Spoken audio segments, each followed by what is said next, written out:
Great students, this is Ms. McKenzie with this week's K-12 virtual field trip, and it is all about the One Wheel, and I'm taking you on a beach adventure. Well, in fact, my husband, Justin McKenzie, is going to take you out on a beach adventure. So I'm at the One Wheel website right now. I think they have fantastic footage, advertisement at the top, destroy boredom, and a lot of people ask, well, what is a One Wheel? It is this skateboard-looking device powered by one electric wheel. You plug it in to charge it up. It usually takes about an hour for a full charge, and then you're off and running. So you can see people riding one of these things in town on the asphalt, just like you would a skateboard. There's footage of them on gravel roads, out on trails. How cool is that? And the One Wheel is fabulous riding out on a beach like our Florence beaches. In fact, I have been on the One Wheel. I am hooked. One of our friends let us borrow it. Now we are hooked. And I love riding on the beach. I am more apt to take a tumble and more willing to take a tumble on some soft beach sand than I would be riding in town on some pavement. So I do want to say that I believe there's a certain level of physicality that you need to ride one of these things. So I played college soccer as well as high school volleyball, and I'm going to say there's a certain level of athleticism that you need.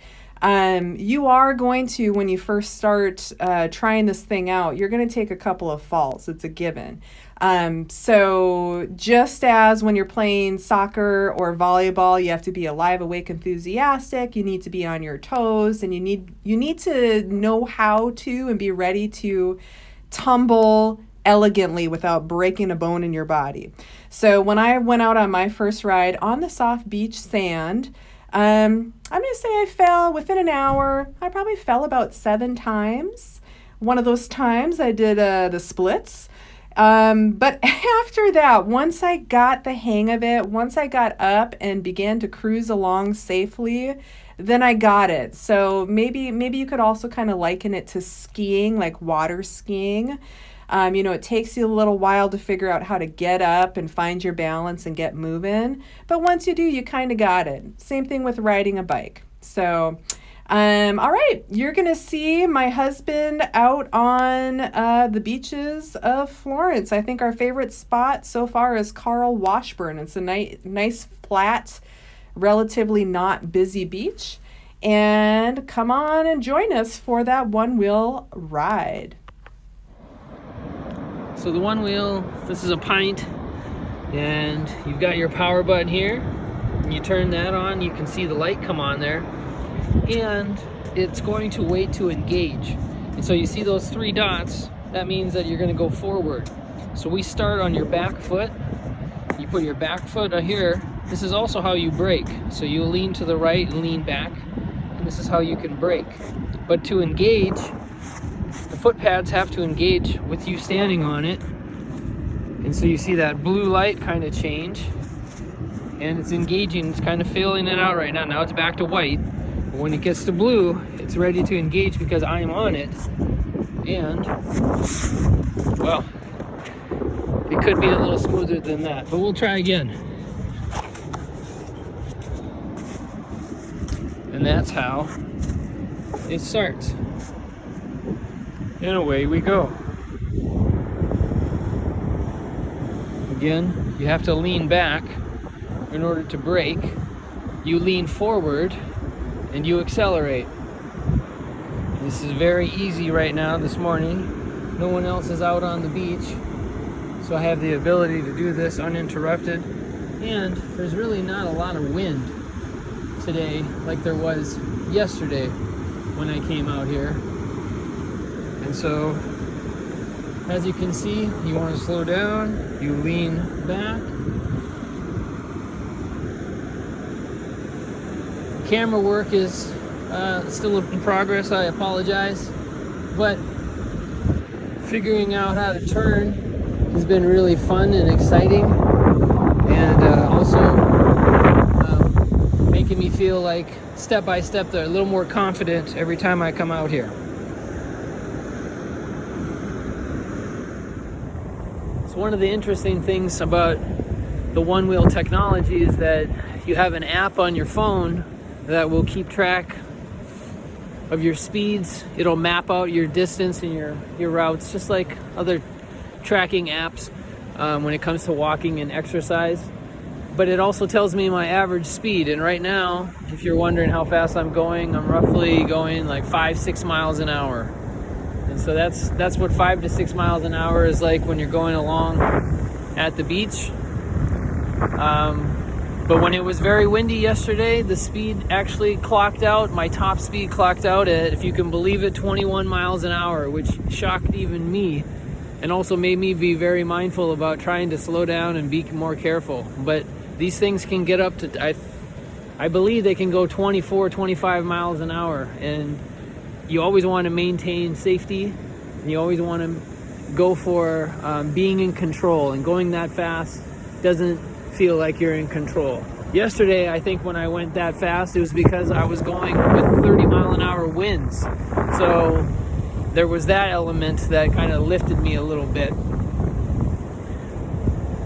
But I like how my average speed yesterday was about 7 to 8 miles an hour, which seems to be pretty fun when it comes to exploring and learning how to turn and do all of those things out on the sand.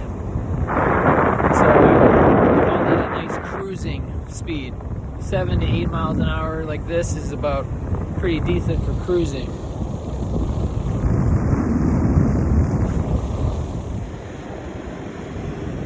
I would say one of the most exciting things is just this feeling of adventure on sand. Like, it's just a different experience altogether. All the times I've ever been on a beach, this is a new experience. And so I encourage everyone, if you get the opportunity to try out a one wheel, go for it. Remember that you want to treat it with the same kind of respect as you would like a motorized bike or scooter, and approach the safety the same way when it came to being prepared to fall or to jump off if you're not able to stop it.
So we're getting ready to sign off here. I just want to say thanks again for joining us.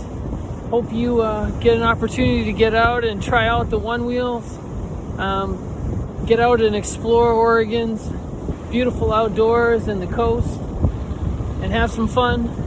But always be safe, wear your helmet, and make sure to have a good time. Take care, everybody. All right, so I want to show you Electric Avenue's website. This is Electric Avenue in Eugene, Oregon. And brothers Hawk and John, who are originally from the Mapleton, Florence area, are the ones who have opened this fabulous store. So you can take a look inside. They have one wheels as well as electric bikes and electric scooters and all sorts of accessories. So they're kind of our one-stop shop for electric stuff in our area. And again, founded by two brothers from the Mapleton, Florence area. My husband did have a chance to stop by the store in Eugene. And with our one wheel, we are already finding the need for some service. So that was what prompted me to research what service providers we have in the area, and that's how I found this store. So, especially when you're doing beach rides, you have to definitely stay on top of the maintenance. So right here you can see quick service, safety checks, wheel checks, etc. for scooters, bikes, and one wheels. There are their prices. Anyway, and I did have a chance to speak to one of the owners, fabulous individual, and I know for a fact we're going to be doing a live virtual field trip with Electric Avenue at some point next year. And Hawk and John do want to invite anyone who wants to try out one of these pretty expensive, devices. You can at any time stop by their store, and they've got a parking lot right next door and all the safety equipment that you need, and you can get out and try any of these things out. And they also offer community ride-alongs. Like once a month they'll do meetups and go for a little electric ride around the community in Eugene. So thank you so much. I hope that you enjoyed this week's virtual field trip.